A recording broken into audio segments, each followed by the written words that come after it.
tem um princípio ativo, a dipirona. Enfim. E o que se fez, então, aqui no Brasil, né, seguindo outros países do mundo? Se estimulou e se permitiu expressamente, inclusive com controle de qualidade, que é efetivado pela Anvisa, que outros medicamentos fossem vendidos com genérico, com nome genérico, ou seja, ele tem aquele princípio ativo para o qual ele serve, a dipirona, né, e ele concorre com os medicamentos de referência. Então, aqueles que têm aquela marca conhecida e que normalmente os médicos prescrevem aquela marca.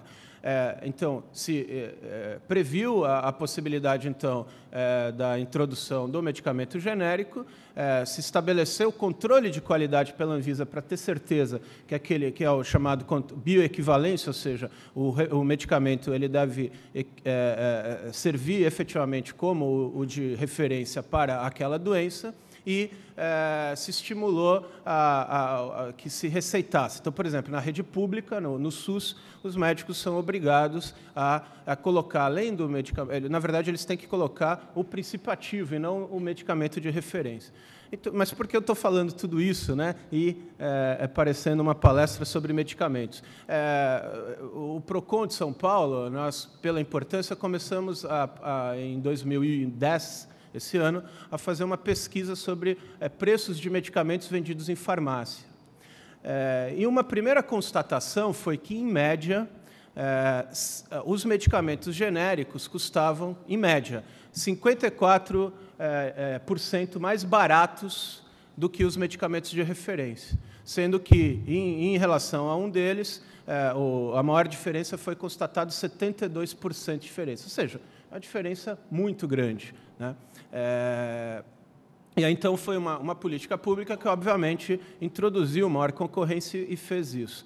E uma outra questão interessante também é que há diferenças também entre as diversas farmácias. E por que eu estou destacando isso? Não é propriamente uma política pública, mas, obviamente, a existência de mais de uma farmácia, a existência de redes de farmácia concorrendo entre si, traz, obviamente, grandes benefícios ao consumidor. Essa mesma pesquisa constatou diferenças monumentais, né? Então, por exemplo, enquanto aquele primeiro slide destacava a diferença entre o medicamento de referência e os genéricos, esse segundo slide traz diferenciações entre os preços de medicamentos. Então, um mesmo medicamento, como há diferenças se o consumidor pesquisar em diversas farmácias. Chegou-se, inclusive, entre medicamentos de referência, né, com o mesmo nome, a diferenças de até 123%. E o mais espantoso se dá em medicamentos genéricos, uma diferença de até 421%. Ou seja, enquanto numa farmácia ele era vendido por R$ 9,85, em outra farmácia R$ 1,89%. Ou seja, uma diferença fabulosa entre uma farmácia e outra. Pergunto para vocês, se só tivéssemos uma única farmácia, ou se tivéssemos, por exemplo, um estabelecimento de que as farmácias tivessem que fazer descontos padrões, não pudessem concorrer, né, com a intensificação de descontos entre elas. Obviamente, esses números seriam completamente diferentes e para pior, né? Então, provavelmente, né, eles estariam muito mais próximos de R$ 9,85 do que de R$ 1,89. Então, consequentemente, é uma primeira demonstração de como a concorrência pode beneficiar o consumidor naquilo que é de suma importância, que é o preço, né? Porque o preço vai medir a capacidade de acesso do consumidor a esse produto, e se tratando aí de produto essencial como medicamento, né, isso se torna ainda mais relevante. Uma segunda evidência de que a concorrência pode ser importante, e aí aponta para a grande relevância do combate a cartéis, né? Cartéis, como vocês todos sabem, são justamente, vamos supor, aquele mesmo exemplo das farmácias. Ao invés delas competirem, uma vender a R$ 9,00, outra a R$ 2,00, elas falam, olha, por que a gente não se une e começa a estabelecer um desconto padrão e todas venderemos pelo mesmo preço? E vão pôr lá o preço, provavelmente, de R$ 9,00, né? Ou até aumentar para R$ 10,00. Enfim, isso traz um enorme prejuízo para o consumidor, né, que acaba pagando muito mais quando poderia pagar menos por um determinado produto.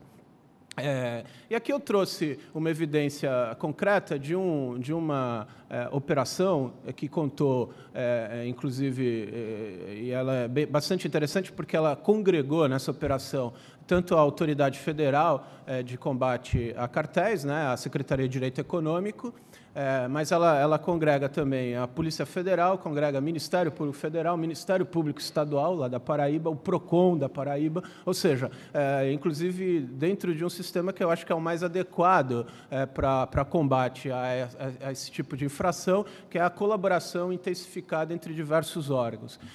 Nessa repressão, que foi aí denominada Operação 274, aí essa foi a grande colaboração da Polícia Federal, que foi batizar, né, porque eles são muito bons, né, para dar nome de operações, né? Enfim, e era por quê? Porque, na verdade, havia um cartel instalado em João Pessoa, que tinha, inclusive, reflexos também em Pernambuco, mas em João Pessoa, e aqui não é nenhuma depreciação ali da cidade de João Pessoa, aqui, infelizmente, é algo bastante generalizado em diversas cidades do país. Esse talvez seja o segmento econômico mais sujeito a cartel, até porque foi, durante muito tempo, objeto de tabelamento de preço. E foi encontrado, então, uma uniformização do preço da gasolina em R$ 2,74 em 2007. O que é bastante interessante foi que, com a operação que determinou a prisão de várias pessoas, né, inclusive um deles era o principal dono, que, por coincidência, também era o dono do maior jornal em circulação em Pernambuco, foi bastante noticiada essas prisões.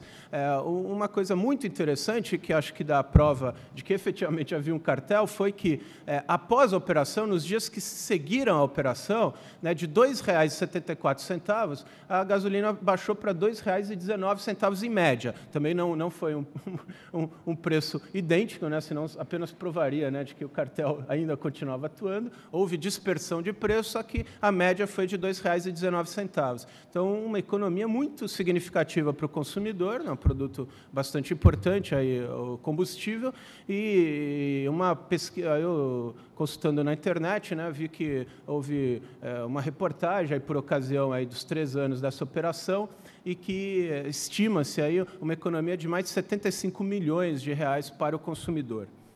Então, são, consequentemente, questões bastante importantes, né, que demonstram que a concorrência acaba, sim, e a sua defesa, inclusive pelos órgãos públicos, acaba, sim, importando em benefício ao consumidor. Agora, vamos tentar elucidar a segunda pergunta.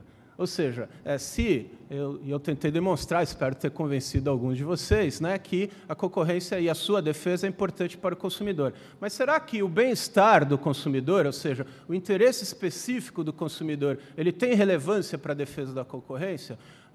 E aí se coloca diversos conflitos ou diversas opiniões controvertidas. Não vou abusar da paciência de vocês e ficar aprofundando todas essas diferenciações, mas a gente poderia destacar, né, que há basicamente 2 concepções quanto a isso. Então, uma que vai defender embora assim, que você tem diversos valores, a maior parte das concepções dizem que há diversos valores que são buscados através da defesa da concorrência. Então, a maior eficiência das empresas, ou seja, elas produzirem melhor, o próprio interesse do consumidor, por exemplo, na União Europeia, a própria integração do mercado da União Europeia, ali é um valor muito relevante. Enfim, né, há diversos valores sendo disputados. Então, e onde se coloca mais intensamente essa discussão, até que ponto o interesse do consumidor é importante para a defesa da concorrência?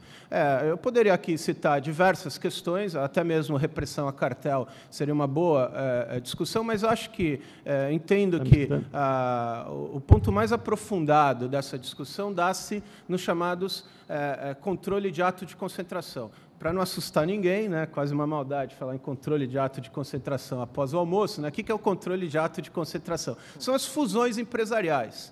Então, por exemplo, quando o Itaú se junta com o Unibanco, o Banco do Brasil com a nossa Caixa, ou então aqui estamos em Santa Catarina, né, um caso aí muito, talvez, né, hoje o principal caso, um dos dois principais casos, que é a união da Sadia e Perdigão.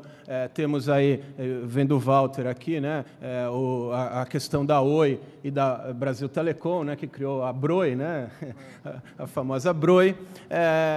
Então, ou seja, então são uniões entre grandes empresas, né, que formam uma mega empresa, e porque há a questão da revisão desses atos. A princípio, se poderia dizer, mas isso é um movimento empresarial, né? Temos aí liberdade de iniciativa, propriedade privada, né? Eles poderiam se unir, né? Basta acertarem o preço. Mas acontece que chega a um ponto, né, que isso pode levar a uma quase monopolização, ou seja, uma enorme concentração de mercado, e que acaba angariando um poder econômico que ganha áreas de abusividade. E aí a própria Constituição, né, no seu artigo 170, inciso 4º, no artigo 173, parágrafo 4º, daria arcabouço, então, para esse tipo de controle. Mas onde se dá o maior embate, né? Porque há determinadas concentrações em que se olhará nessas concentrações. Se olhará principalmente se há rivais suficientes dessas empresas, né, dentro do mercado, né, se essa concentração... Primeiro, vai se medir, né, a intensidade dessa concentração, se ela é muito grande, e aí vai se verificar se há empresas que restam no mercado, ou mesmo empresas fora do Brasil, mas que podem entrar no Brasil ou exportar seus produtos para o Brasil, que serão suficientes para contrabalançar esse maior poder que a empresa angariou. Para não ficar em nenhum caso concreto, então vamos supor um exemplo hipotético, né? Vamos supor que no Brasil houvesse apenas aquelas 5 montadoras originais, né? Ford, Fiat, Volkswagen, Volkswagen e GM. Vamos supor que fossem apenas essas 4 montadoras que houvesse no Brasil, e que houvesse uma junção de 3 dessas montadoras. E só sobrasse no Brasil, por exemplo, a Fiat contra todas as outras. Provavelmente seria uma operação muito complicada, né? Porque você teria uma grande concentração das empresas de automóvel e apenas uma restando para competir. Mesmo nessa situação, no entanto, vai se investigar o seguinte: olha, há situações que essa junção empresarial ela acaba sendo importante porque as empresas juntas vão poder, por exemplo, desenvolver melhores produtos, investir mais em tecnologia, vão, por exemplo, poder desenvolver um motor flex, vamos supor que não existisse um motor flex, vão desenvolver um motor flex e fazer essa introdução, e talvez não conseguissem sozinhas. Então, uma das questões que vai se investigar é verdade que elas não conseguiriam sozinhas? Né? Às vezes elas podem alegar, mas não ser uma mentira, elas conseguiriam sozinhas. Então, nesse caso, se angaria o que os economistas chamam de eficiência econômica, que é outro termo também assustador aí, né, para uma quarta-feira à tarde, mas que justamente dá melhores condições para essas empresas trabalharem. E haverá uma doutrina que vai dizer que essa questão da eficiência, ou seja, se ele angaria, né, se ele corta custos das empresas, elas economizam com essa fusão, e ainda que possam, no fim e ao cabo, aumentar o preço para o consumidor, ela poderia ser aprovada. No entanto, a minha perspectiva é que isso não é amparado pela legislação brasileira. Ou seja, por mais se exigirá que não apenas que essa operação seja mais eficiente, corte custos, permita que as empresas invistam em mais tecnologia, possam produzir melhor os seus produtos, economizem recursos, né? Por exemplo, economizem energia, economizem aço na fabricação desses produtos, mas que o preço final, após a operação, seja igual ou menor, ou até menor do que aquele preço anterior. Né? E isso, onde está expresso isso? Vai estar expresso na Lei 8.884, a lei federal que rege a defesa da concorrência e que, no seu artigo 54, inciso 2, diz que essas operações mais complexas, né, que restringem a concorrência, mas que possam trazer benefícios econômicos, esses benefícios que eu narrei, né, por exemplo, um investimento maior em tecnologia, ou uma redução de custos,